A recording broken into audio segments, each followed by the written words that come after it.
Imagine that you are Luke Skywalker. Darth Vader cuts off your hand and says, "No, I am your father."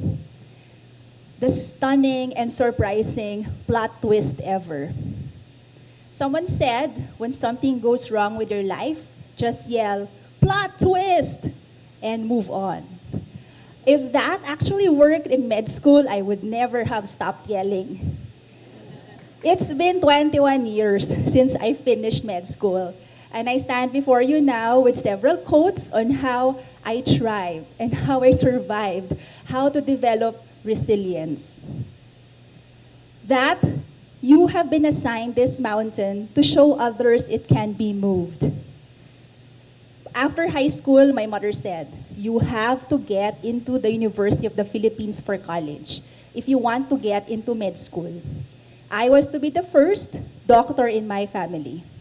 Basically, it was UP or bust because we couldn't afford the tuition elsewhere. That was my mountain. Eventually, I got into med school, and I thought my grade chasing and mountain moving days are over. But no, I got assigned another mountain, and then another. There are many mountains to be moved if you want to become a doctor.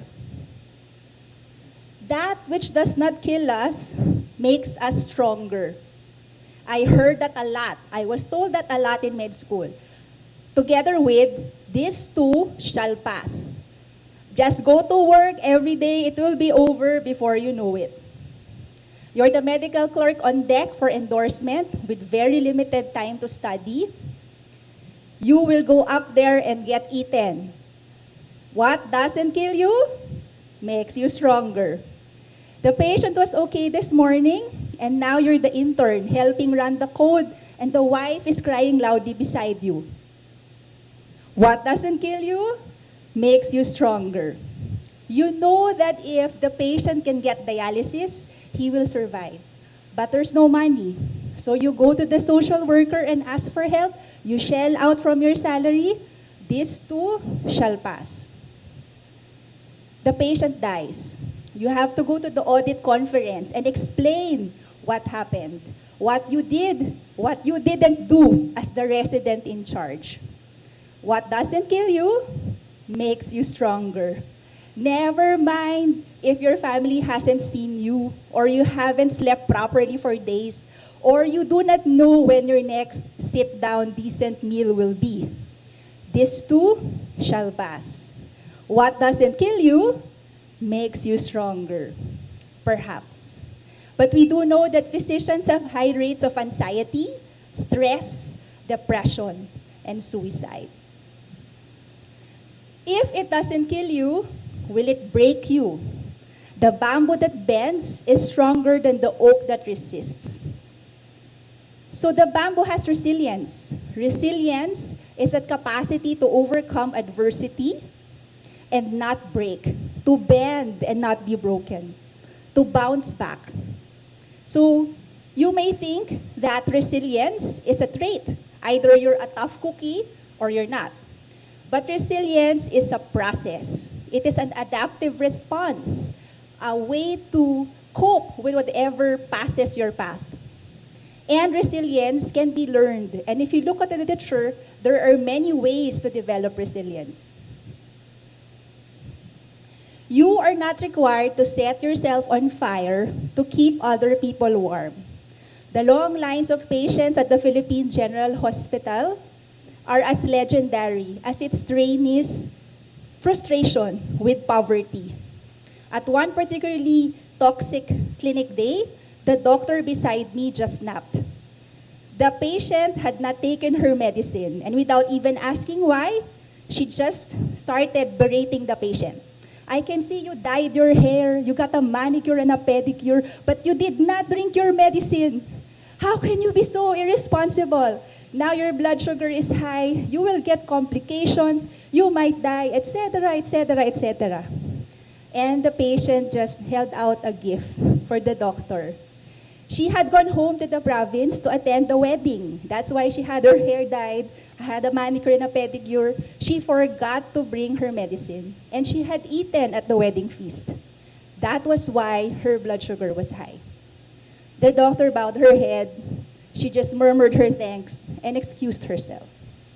I smiled at the patient and said, "You do know she cares very much about you." And the patient nodded and left.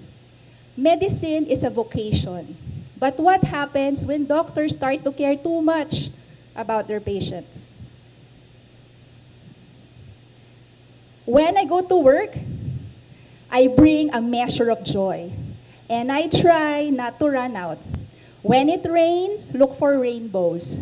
When it's dark, look for stars. I don't ever want to go to the point where I say, I am not even a person anymore. I am just stress and sadness. We admitted a 20-year-old woman with aplastic anemia who needed blood transfusion. She was very stable. All we worried about was where we're going to get the blood donors. One moment she was talking, the next thing she's collapsed on her bed. Our first-year medical resident rushes in to put a tube in her airway so she could breathe. But the laryngoscope blade, its light wouldn't light up. It was busted. She couldn't see. The nurse had to give him the spare laryngoscope. Still, it would not work. So while they were doing that, we were bagging the patient with oxygen. There's a mask, but she's turning blue. So the nurse had to run to the other ward and get that working laryngoscope. We finally have the patient stabilized, but she still dies. The resident is very upset. He decides to file an incident report against the nurses. It's their job to make sure laryngoscopes are working. During rounds, he is silent and withdrawn. The senior medical resident taps him on the back and says, "It's no one's fault. This is not the first patient to die of a bleed in the brain because of low platelet count. There was nothing anyone could have done." There was no further debriefing or discussion of this case, and the next thing you know, the next morning, the resident quits. It's another case of burnout. Burnout is a syndrome of depersonalization, emotional exhaustion, and a diminished sense of personal accomplishment. So how do we prevent burnout? Hopefully, by developing resilience. Details of your incompetence do not interest me, so said Miranda Priestley from The Devil Wears Prada. And I had a mentor just like her who taught me insight. And insight is a component of resilience. The awareness of one's limitations and errors, and yet being able to still try problem solving. Online, I call myself the endocrine witch. And I call that myself in honor of Dr. Miranda, not her real name, one of the original endocrine witches of the Philippine General Hospital. She always knew what I did not prepare for. For example, all our service patients should have a summary of the blood sugar records in front of the chart, not at the back in the nurse's notes. So as a diligent senior resident, I made sure of that. However, she shows up at rounds and she says, "I don't want to see our ward patients. Let's go to the emergency room." And the first chart she sees does not have that blood sugar monitoring chart in front. So she gives me that look. The look that says, "Earth, please swallow me now." But, every round brought new challenges, but it also gave me insight on how I could improve. And it helped me develop resilience. The second component of resilience is self-care. My alone time is for your safety. It has been proven by research that divided attention tasks that require the integration of information across several sources, is very vulnerable to stress, such as what happens when a physician is managing a patient. Because the attention might shift from the task at hand to the source of the stress. And so medical students and doctors need alone time to actually de-stress. I did this in watercolor pencil. I also journal, I collect fountain pens, I do Lumban bracelets. I call it creative procrastination. It is also possible to have alone time together. When I was in residency, we had the 3 o'clock habit. Every 2 p.m., the morning shift nurses would endorse to the afternoon shift nurses. And we couldn't do anything because they held all the charts. So all my batchmates would gather in the call room to just chat, to pause, and breathe deeply before going back to work. It was the highlight of our day. The other component of self-care, the other component of resilience is values, finding meaning and purpose in one's life. And in medicine, we often talk about work-life balance, as if the two are separate entities that are in competition with each other, the work and the life outside work, as if it is only possible to find happiness outside of work. I prefer the term work-life integration, which implies a synergy between the two. Difficult roads lead to beautiful destinations. That's my son Ryan. He turned 11 yesterday, and that marks 11 years since I have stopped having Saturday clinics. Not good for the income, but it is a choice I have made because I find that there are connections to be made at work with patients and with colleagues that make the work fulfilling and satisfying, and I am more open to those connections when I have my revitalizing weekends. And so every summer, I take 2 weeks off for vacation. I take early Christmas break and resume clinic after the New Year. My patients understand that this is something I need to do in order to serve them better. This is my interns block. 1996, can you find where I am? Since then, I have been an interns monitor. I've been on the residency training committee. I have been a mentor. And sadly, hierarchical tension and the hidden curriculum still exist. I trained during a time when it was acceptable to be told at the morning endorsements, you practically killed your patient. It was objectionable to go home even when you were not on duty because your patient was dying. It was unthinkable to complain even if you suffered verbal abuse from your superiors. But what you allow is what will continue. And we should not allow what Dr. Markel Myers calls the damaging culture of medicine. A culture that values what Daniel Ofri refers to as the tyranny of perfection, where to have burnout is to have a badge of courage. Much has been said about generational differences. My oldest son is 14. He's a millennial.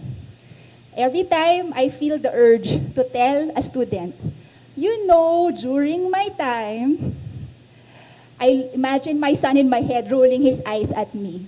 So I couldn't stop myself. Because when a flower doesn't bloom, you fix the environment in which it grows, not the flower.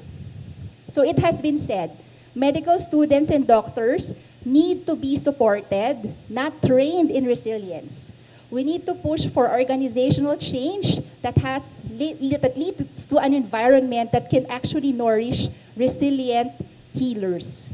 And medical educators have found many ways to do this, either through mindfulness, meditation, training, peer supervision, counseling, all of these activities.